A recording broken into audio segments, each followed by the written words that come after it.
Friends, welcome to the la tailor YouTube channel. ఈరోజు నేను చెప్పబోయే టాపిక్ ఏంటంటే, చాలామంది బ్యాంకులో ఉన్నటువంటి ప్రాపర్టీస్ పెట్టి తనఖా రిజిస్ట్రేషన్లో బ్యాంకులో పెట్టి ఏదో రకంగా లోన్లు తీసుకుంటారు. ఆ లోన్లో కట్టలేక అవి బ్యాంకు వాళ్ళు జప్తు చేసి ఈ ఆక్షన్కి పెడుతూ ఉంటారు దావాలు వేసి. ఆ బ్యాంక్ ఆక్షన్లకు సంబంధించిన ప్రాపర్టీస్ ఏమైనా కొనవచ్చా అనేది ఈ వీడియో. కంపల్సరీగా కొనవచ్చు, ఎందుకంటే లీగలైజేషన్ అంతా ఆ ప్రాపర్టీ సంబంధించినటువంటి డాక్యుమెంట్స్ అన్నీ కోర్టు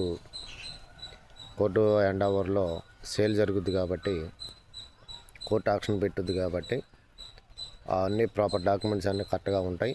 దానికి ఎటువంటి ఇబ్బంది లేదు, కొనుక్కోవచ్చు. బ్యాంక్ వాళ్ళు ఏం చేస్తారంటే, వాళ్ళు ఎంత అమౌంట్ ఇచ్చారో అంత అమౌంట్కి ఇంకో 10 lakhs 5 lakhs ఎక్స్ట్రా పెట్టి ఆ ప్రాపర్టీని ఆక్షన్ పెడతారు. ఆ ఆక్షన్లో వాళ్ళ అమౌంట్ వాళ్ళు రాబట్టుకుని అవటానికి మాత్రమే వాళ్ళు ఆక్షన్ అనేది కండక్ట్ చేస్తారు.